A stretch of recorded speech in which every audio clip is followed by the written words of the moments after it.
History by the Hour, Episode 4, The Police Chase That Held an Entire Nation Hostage. June 17th, 1994.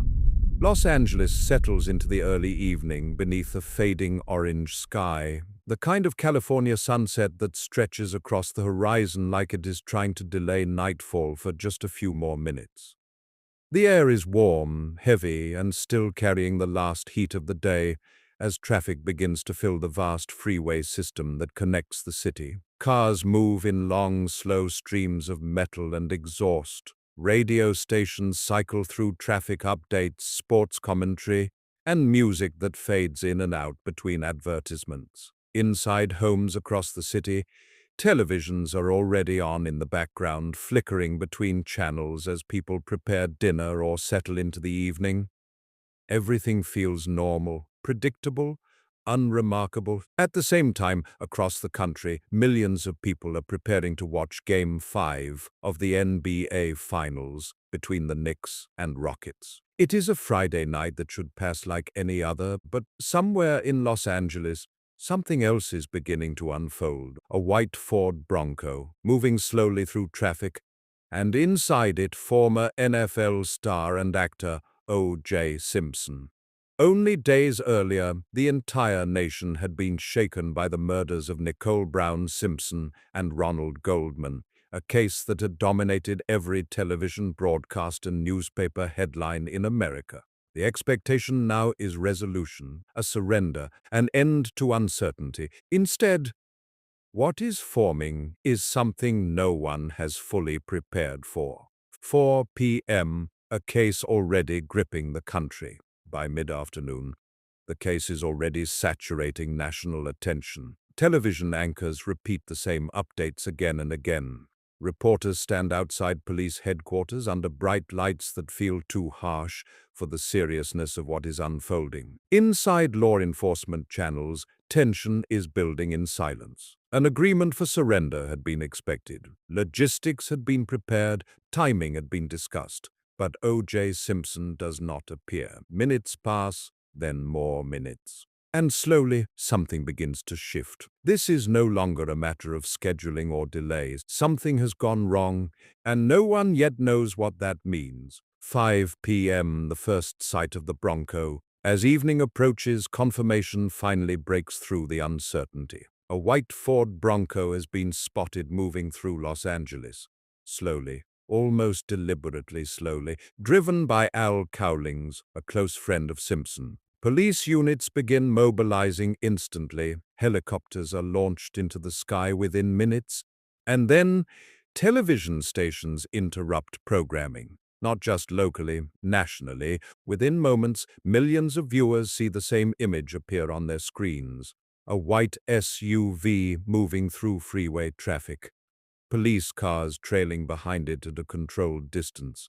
No sirens overwhelming the soundscape, no high-speed pursuit, no crashes, no chaos, just motion, slow, steady, continuous motion through one of the largest freeway systems in the United States. At first, viewers don't fully understand what they are watching. It feels too calm, too controlled, too surreal to be a police chase, but they keep watching anyway.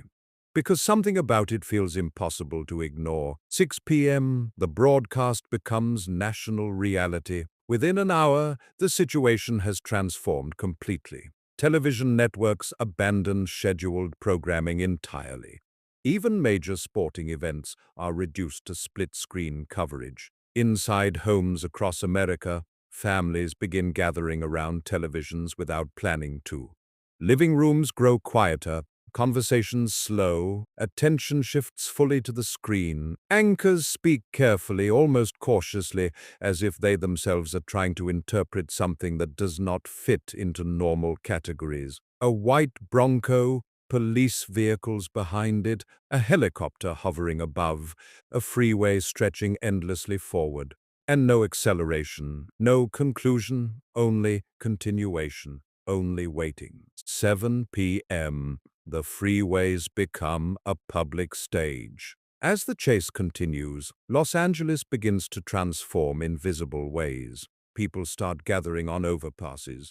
At first only a few, then dozens, then hundreds. Some stand silently watching the movement below. Others point toward the helicopters that circle overhead in steady formation. Drivers slow down across multiple lanes, trying to catch glimpses of the Bronco as it passes beneath them. Traffic becomes secondary. Observation becomes primary. The city itself feels like it has paused its normal rhythm to watch something unfolding within it. And across the country, millions of viewers are now experiencing the same moment at the same time, a shared national focus unlike anything television has produced before. A single image dominating every screen, a white Bronco moving slowly through Los Angeles. 7:30 p.m., the city that stopped moving normally. As the chase continues deeper into the evening, something subtle begins to change across Los Angeles that goes beyond the freeway itself. It is not just that people are watching, it is that people are pausing. Across intersections, drivers slow down, even when they are not directly part of the traffic near the Bronco. Cars linger at green lights. Pedestrians stand longer than they should on sidewalks, glancing toward nearby screens glowing through storefront windows. Inside restaurants, conversations fade into silence as staff and customers turn toward televisions mounted above counters. Some workers step out from behind registers just to get a clearer view. Even people who don't care about the case find themselves drawn in simply because everyone else is watching. Even the sound of the city feels different. Sirens in the distance do not feel separate anymore. They feel connected to the same unfolding moment. Above the freeway, helicopters continue circling in steady patterns, their searchlights cutting across lanes of traffic that now feel strangely still.